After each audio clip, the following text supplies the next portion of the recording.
مقبولیت کے اعتبار سے اعمال کی دو قسمیں ہیں.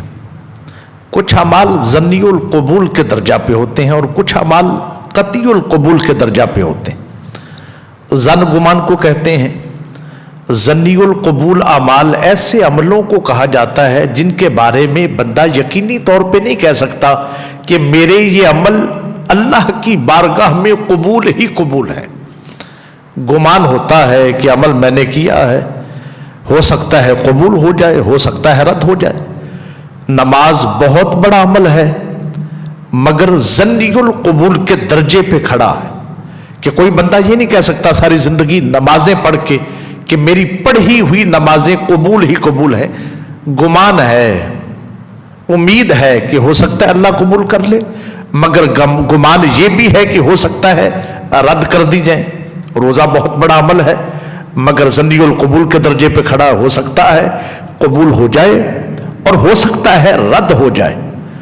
حج بہت بڑا عمل ہے، ظنی القبول کے درجے پہ ہے. زکوٰۃ بہت بڑا عمل ہے مگر ظنی القبول کے درجہ پہ ہے کہ ہو سکتا ہے قبول ہو جائے اور یہ بھی ہو سکتا ہے کہ رد کر دیا جائے. مگر دو اعمال ایسے ہیں جو قطعی القبول کے درجہ پہ ہیں کہ جن کے بارے میں یہ یقینی طور پر کہا جا سکتا ہے کہ وہ دونوں اللہ کی بارگاہ میں قبول ہی قبول ہیں.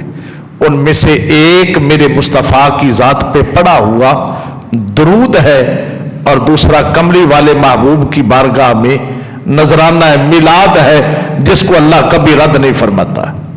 بلکہ سیدنا عمر فاروق رضی اللہ تعالیٰ عنہ نے تو بڑی پیاری بات کر دی. آپ فرماتے ہیں بھئی اگر تم اپنے ایسے اعمال جو ظنی القبول کے درجہ پہ ہوں کہ جن کے بارے میں تمہارا یہ گمان ہے کہ ہو سکتا ہے قبول ہو جائیں اور ہو سکتا ہے رد کر دیے جائیں، اگر انہیں بھی مقام مقبولیت تک پہنچانا چاہتے ہو تو ان کی ابتدا اور انتہا میں مصطفیٰ پر درود پڑھ دو. کیونکہ درود ایک ایسا عمل ہے جس کو اللہ تعالیٰ کبھی رد کرتا ہی نہیں ہے. اور جب ایسے اعمال کی ابتدا اور انتہا اول و آخر میں مصطفیٰ کا درود آ گیا تو جہاں درود قبول ہو جائے گا تو ان درود کی سنگت میں جو عمل اللہ کی بارگاہ کی طرف اٹھا اللہ تعالیٰ اس عمل کو بھی قبول فرما لے گا. جبھی آپ غور کریں صوفیاء جب کسی کو کوئی وظیفہ دیتے ہیں تو پھر وہ کہتے ہیں بھی اس وظیفے کے اول و آخر میں 3 بار یا 5 بار یا 7 بار یا 11 بار یا 21 بار یا 41 بار حضور کی بارگاہ میں درود پڑھنا ہے.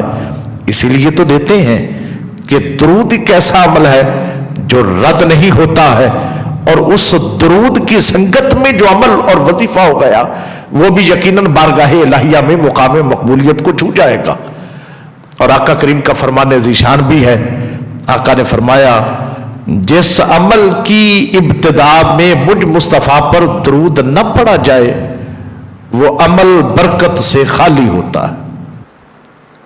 یہاں تک تو یہ بات تھی درود کی وجہ سے اعمال کا درود خود قبول مقبول عمل اور اس کی وجہ سے جو اس کے مابین آ جائے وہ عمل بھی قبول. اور رہی بات میلاد کی تو اس کی قبولیت کے لیے اس سے بڑھ کر میں اور کیا عرض کروں کہ بخاری شریف جلد نمبر 2 کے صفحہ نمبر 270 پہ حدیث طیبہ نمبر 5101 ہے.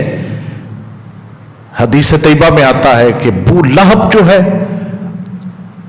اس کو اس کی وفات کے بعد ابو لہب کافر ہے اور ایسا کافر ہے اس کی مذمت میں اللہ نے پوری ایک سورت تبت یدا ابی لہب وتب نازل کی. جب تک قرآن پڑھا جاتا رہے گا اس کی مذمت ہوتی رہے گی.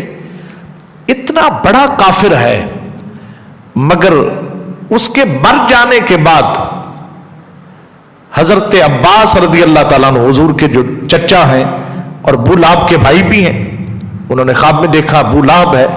پوچھا سنا بھائی کیسا معاملہ ہے؟ اس نے کہا جی بڑا معاملہ خراب ہے مگر یہ جو میری شہادت کی انگلی ہے دائیں ہاتھ کی اس انگلی سے پیر کے دن ایک چشمہ پھوٹتا ہے اور وہ اتنا شیریں اور میٹھا ہوتا ہے کہ میں اس کو منہ میں ڈال لیتا ہوں اور سارے ہفتے کا عذاب بھول جاتا ہوں. سارا ہفتہ عذاب ہوتا ہے. اور یہ بات کہاں لکھی ہے؟ اس کا کچھ حصہ تو بخاری شریف جلد نمبر 2 کے صفحہ نمبر 270 پہ حدیث طیبہ نمبر 5101 ہے.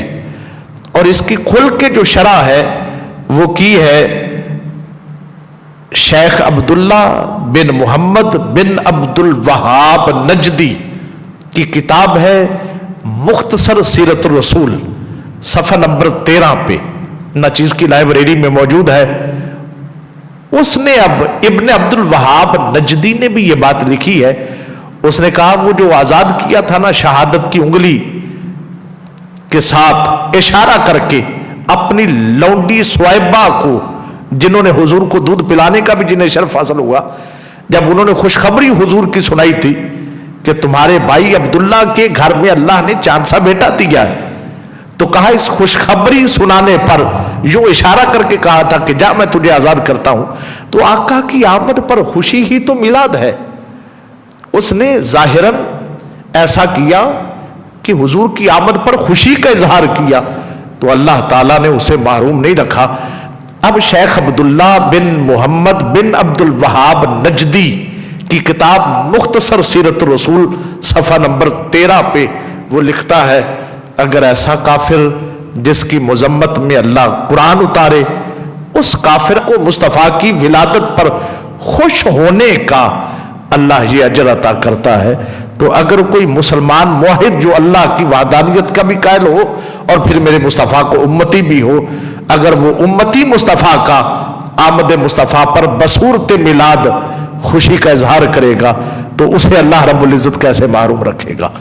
تو درود ایسا عمل کہ جو کبھی بھی رد نہیں ہوتا، اور مصطفیٰ کا میلاد ایسا عمل ہے جس کو اللہ کبھی بھی رد نہیں فرماتا ہے.